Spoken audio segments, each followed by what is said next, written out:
आज हम वीडियो की शुरुआत करेंगे ग्लोबल कॉमन्स यानी विश्व की साझी संपदा के कॉन्सेप्ट और इसकी सुरक्षा के बारे में समझने से।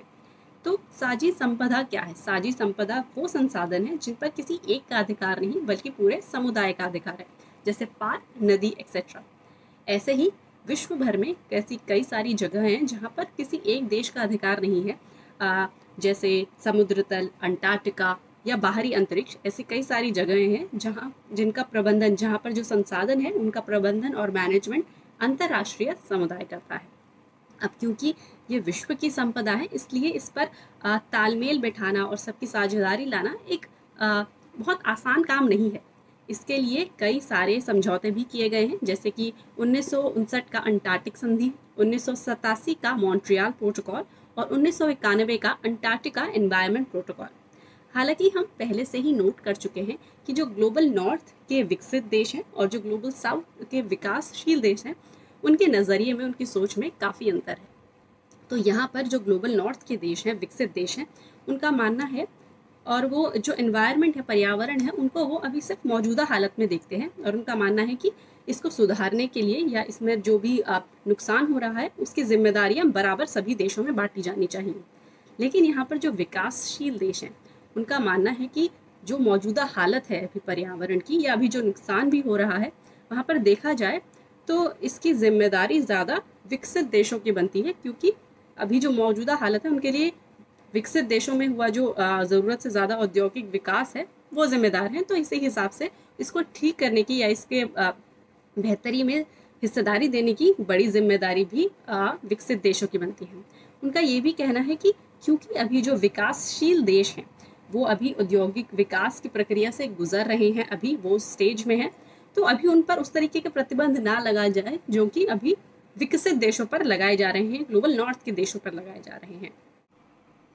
तो इन्हीं कारणों की वजह से जब अंतर्राष्ट्रीय पर्यावरण पर नियम बन रहे होते हैं या फिर लागू हो रहे हैं, तो ये कहा जाता है कि विकासशील देशों की जो खास ज़रूरतें हैं उनको ध्यान में रखा जाना चाहिए। अब जो 1992 में अर्थ समिट हुआ था रियो में, वहाँ पर रियो डिक्लेरेशन में विकासशील देशों के इस तर्क को स्वीकार कर लिया गया और इस तर्क को उस घोषणा पत्र में, रियो घोषणा पत्र में शामिल कर लिया गया और इस सिद्धांत को साझी लेकिन अलग अलग जिम्मेदारी के सिद्धांत के नाम से जाना जाता है। रियो घोषणा पत्र में ये लिखा हुआ है कि जो वैश्विक पर्यावरण है उसके पतन के लिए, उसकी जो भी मौजूदा हालत है उसके लिए अलग अलग देश अलग अलग हिस्सेदारी में जिम्मेदार हैं, इसलिए आगे चलकर उनको इसको बेहतर बनाने में सबकी जिम्मेदारियां भी अलग अलग होनी चाहिए। यही बात 1992 के United nation framework convention on climate change में भी कही गई।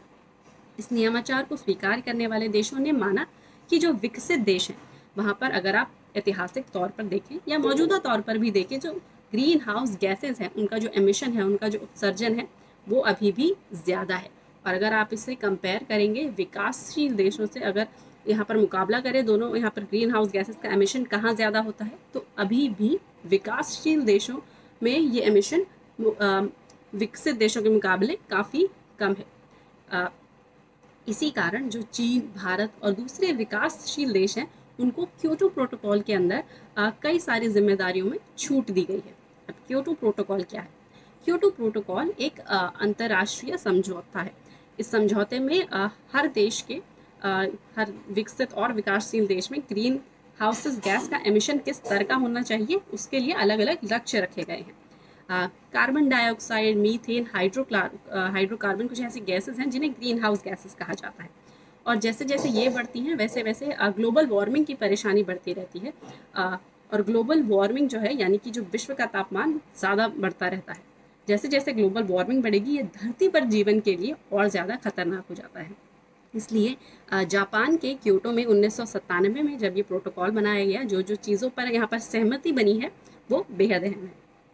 आज के लिए इतना ही। अगले वीडियो में हम जानेंगे कि ये जो अंतर्राष्ट्रीय समझौते हैं वहाँ पर भारत की भागीदारी कैसे है, ये हम जानेंगे।